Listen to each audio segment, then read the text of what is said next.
தாய் தமிழ் உறவுகளுக்கு வணக்கம். தமிழ்நாடு காங்கிரஸ் முன்னாள் தலைவர் பாரதிய ஜனதா கட்சியில் இணைகின்றார். தமிழ்நாடு காங்கிரஸ் முன்னாள் தலைவர் பாரதிய ஜனதா கட்சியில் இணைகின்றார் என்ற தலைப்பில் இந்த காணொளியை நாம் காண்கிறோம். பாரதிய ஜனதா கட்சி 2026 தமிழக சட்டசபை தேர்தலில் படுதோல்வி அடைந்தது. தாமரை தமிழ்நாட்டில் இனிமேல் வளருமா என்ற ஒரு கேள்விக்குறி எழுந்துள்ளது.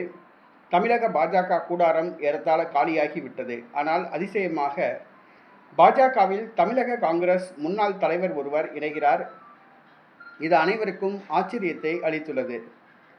அவர் வேறு யாருமல்ல, தமிழ்நாடு காங்கிரஸ் கட்சி முன்னாள் தலைவர் செல்வ பெருந்தகை தமிழக பாஜகவில் இணைய உள்ளதாக கூறப்படுகிறது. தமிழ்நாடு காங்கிரஸ் கட்சி தலைவர் பதவியை ராஜினாமா செய்தார். தேர்தலுக்கு பிறகு திமுகவில் இணைய உள்ளதாக கூறப்பட்டது.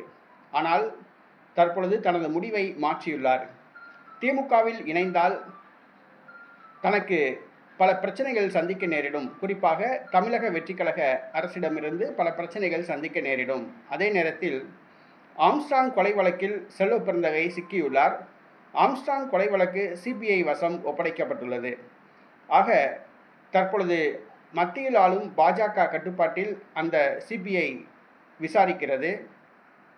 தான் இப்பொழுது தமிழக வெற்றி கழகத்தில் அல்லது திமுகவில் இணைந்தால் பாஜகவின் கோபத்துக்கு ஆளாக நேரிடும். சிபிஐ விசாரணை வளையத்துக்குள் கொண்டு வரப்படும். தனக்கு தர்ம சங்கடமான ஒரு நிலை ஏற்படும் என்று கருதியுள்ளார். ஆம்ஸ்ட்ராங் கொலை வழக்கிலிருந்து தப்பிப்பதற்காக செல்வ பெருந்தகை பாஜகவில் இணைவதுதான் நல்லது என்ற முடிவுக்கு வந்துள்ளார். தமிழக பாஜக மூத்த தலைவர்களுடன் ரகசிய பேச்சுவார்த்தை நடத்தியுள்ளதாக கூறப்படுகிறது. தமிழ்நாடு காங்கிரஸ் கட்சி முன்னாள் தலைவர் செல்வ பெருந்தகை தமிழக பாஜக மூத்த தலைவர்களிடம் பேச்சுவார்த்தை நடத்தியுள்ளார். விரைவில் அவர் பாரதிய ஜனதா கட்சியில் இணைய உள்ளதாக கூறப்படுகிறது. இது தமிழக காங்கிரஸ் கட்சியை சார்ந்தவர்களுக்கு அதிர்ச்சியை ஏற்படுத்தியுள்ளது. கட்சி மாறுவது செல்வ பெருந்தகைக்கு புதிதல்ல. ஏற்கனவே அவர் 4 கட்சிகளில் இருந்துள்ளார். புதிய தமிழகம், புரட்சி பாரதம், விடுதலை சிறுத்தை கட்சி, பகுஜன் சமாஜ் கட்சி என 4 கட்சிகளில் இருந்துள்ளார். 5ஆவதாக காங்கிரஸ் கட்சியில் உள்ளார்.